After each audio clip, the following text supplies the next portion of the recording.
We said 2 days ago. Yesterday we went on to different, we spoke about something else. Today we're continuing on the idea of the second that you believe and understand the responsibility that a Jewish person has in his life, God is not going to take you and bring you through a whole process, a whole story. We spoke already a couple of times, what's the reason why do we have to work hard for our parnasah? God says because He wants you to be busy. If someone's not going to be busy in his life and see that he has to work and be on every single time on tip top, to see that everything he's doing on tip top, the best thing he could do. He's always going to be busy.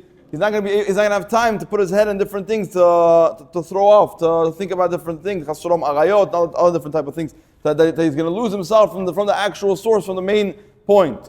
Because we said, what is Torah good with? Torah is good with derech eretz. What's derech eretz? When someone works and learns Torah. When you work and learn Torah, you're busy. Both your mind is busy because your mind is filled with Torah, and you're physically busy. So when you're sitting on the couch doing nothing, someone can say to himself, "I'm sitting on my couch doing nothing." Chas v'shalom, start thinking of doing bad things or actually doing bad things. So now, and then we said, if someone understands this process before and understands that God is the one, all the money that I get is from God. I'm not going to get to a process of beita. What's beita? I'm not going to get to a process of b'shamanta uba'ata. You're going to get fat. Life's going to get you fattening, and you're going to enjoy life.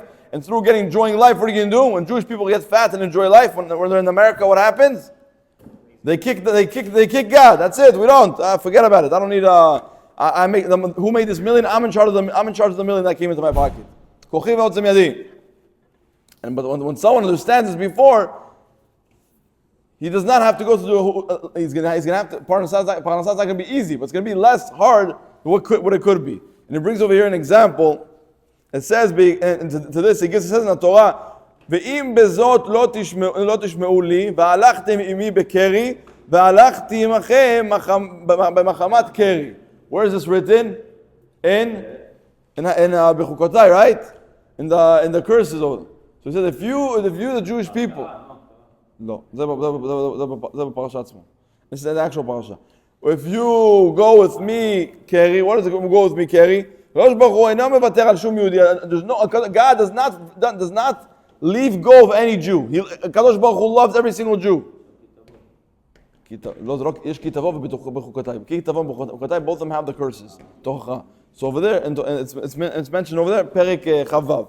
Okay, I'm saying because it's recorded over here. Now it says over here, and it says that Kadosh Baruch Hu never leaves a Jew to go on his own. But there's two revelations that God gives. It's like when you get insurance or life insurance. You get AA, number one, the top, the best, or you get because you need to, level C, whatever it is. You don't get the best insurance. You don't get to take care of. AA, if you show and if you show and revelate God in every single moment of your life, He's with me. He loves me. I love Him. Let me take care of Him. But someone that starts putting his bitachon on other people. Yesterday we spoke about friendship. Now someone has no amud shidra, has no spine. And he's bent over to anybody that gives him money, he loses his own personality. When he loses his own personality, he's not a real person. And then later on, people want to deal with him in life are going to want to stay away from him. Why? Because if I give him more money, he's going to switch to my side. If I'm going to scare him a little bit, he's going to run away with his tail behind his back. He doesn't have a personality to stand. So too with Tachon B'Hashem. If someone starts trusting somebody else, someone has a rich family member or a good family friend. And he's like, "Don't worry, I got you. You're getting married. I'll take you. I'll make sure I'll take you covered. Everything you want, jewelry for your wife, clothes for your wife, whatever it is, house, gas bills, water bills, everything is under." What's going to happen in your thought process? It's amazing. Baruch Hashem, you can still learn Torah, but you're always going to have in your mind that He's giving me the money. And the second you start believing and trusting in Him, what does God say? And someone's taking care of you. But not completely. God works with him behastara. What's b'chinat behastara? That God is with you, but around the corner. God's not with you 100%. God's not going to help you in every single thing. Something's going to be hard, and you're going to have to deal with it yourself, or you're going to have to call your family member to help you out. And not always you could trust in human beings, because one day the person's sitting on the crown, sitting in the greatness, and the next day it could be chas v'shalom that he loses everything. It could be in moments like the Shach B'tachon said. So too over here, Kadosh Baruch Hu says, if you are going to be with me,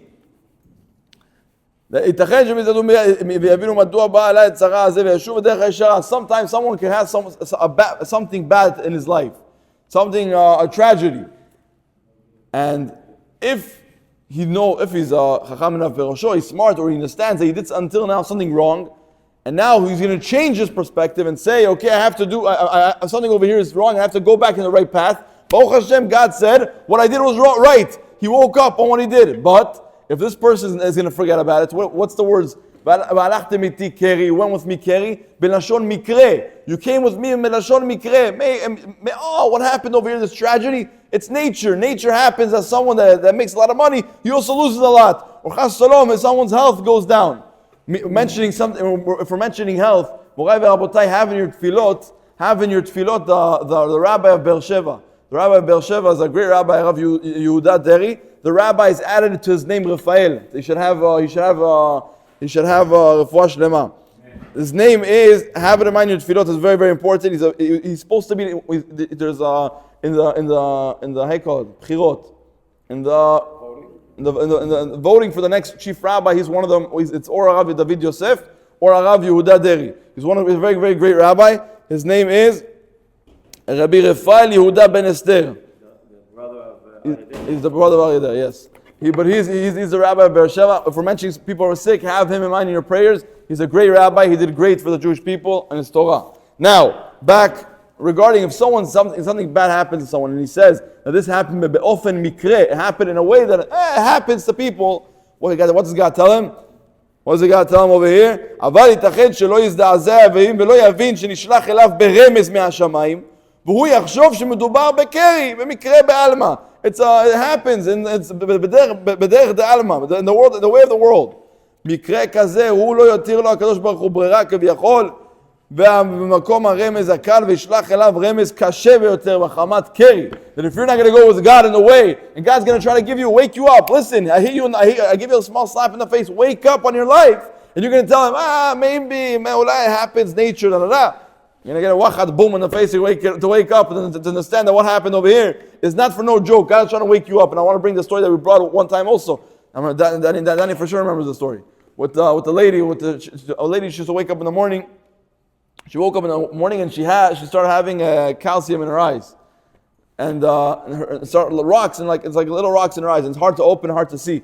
So she went to the doctor, and the doctor went, and it was in her right eye, and they took everything out, all these calcium that she had in her eyes, and in her eye.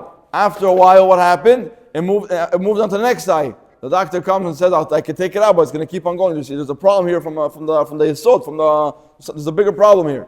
She went to the rabbi in her synagogue. She asked him, "Is there anything I could do spiritually, usually in spiritual stuff?"